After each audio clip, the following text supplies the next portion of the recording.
Cue the ominous music. Baseball players are very superstitious. If I wanted this video to be 10 hours long, I'd have enough content to do so.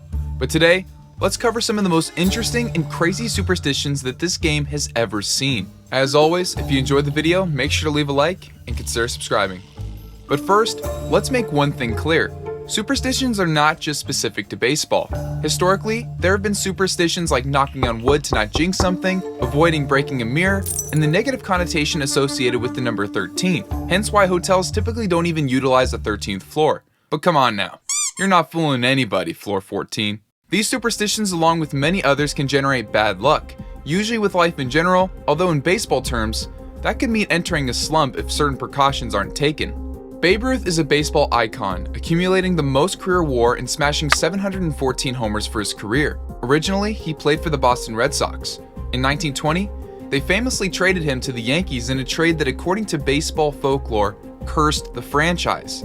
It would take the Red Sox 84 years after trading Babe Ruth to finally reverse the curse and win the World Series again. While I'm sure superstitions have existed for as long as people have been playing baseball, the Curse of the Bambino seems to be the earliest known case of an irrational fear surrounding a particular event. Then there's the Curse of the Black Sox, which is also known as the Curse of Shoeless Joe. This is a famous scandal where the nicknamed 8 men out threw the World Series in 1919 against the Red Sox in exchange for money. Funny enough, the 8 players involved in the scandal weren't suspended from playing until late in the 1920 season, the same year as the Babe Ruth curse. It would take the White Sox over 30 years following the scandal before they became regular contenders again. The third and final curse or superstition is the Curse of the Billy Goat. During Game 4 of the 1945 World Series at Wrigley Field, Billy Goat Tavern owner William Cianis brought Murphy, his pet goat, to the game. Naturally, Murphy was bothering other fans, and ushers escorted Cianis and Murphy the goat out of the stadium. Angry by the outcome, Cianis went on record saying, "Them Cubs, they ain't gonna win no more."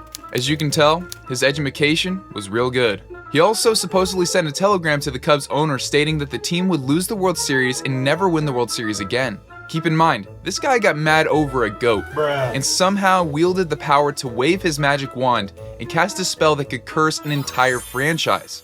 After this fiasco went down, the Cubs not only lost the 1945 World Series to the Tigers, but the curse lasted 71 years, from 1945 to 2016.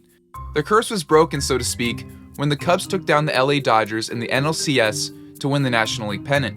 The Cubs would then go on to win the World Series against the Cleveland Indians after starting the series down 3-1. Wow. You really can't make this stuff up, and it goes to show that you should be extremely careful when deciding to kick a certain individual with a goat out of your stadium. As someone who played baseball and watches a lot of baseball, let's go over the superstitions you'll see while watching a big league game. Rule number 1 is to never step on the chalk lines coming on or off the field. The second most common superstition is to never talk about a no-hitter or a perfect game while it is happening. The fear is that talking about it could jinx the no-hitter or perfect game. The rule isn't just for players, but for fans and announcers as well. These are 2 of the most practiced superstitions that apply for all players, but individual superstitions are even more prevalent.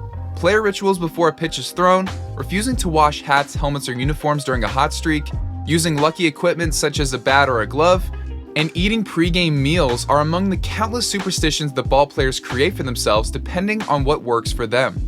For Wade Boggs, it was eating a bunch of chicken before every game, and that's one of the many superstitions that he practiced. For Tim Lincecum, it was wearing the same hat every single time he took the mound. For Jason Giambi, he would wear a gold thong under his uniform to break out of his slump.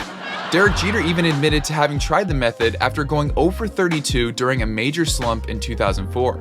In terms of rituals before every pitch, I don't think anyone has been quirkier than Nomar Garcia Parra. The tapping of his helmet, adjusting his sweatband, fixing his batting gloves, and the bat swaying back and forth, to name a few. Can you imagine if he had to play a game with the new pitch clock?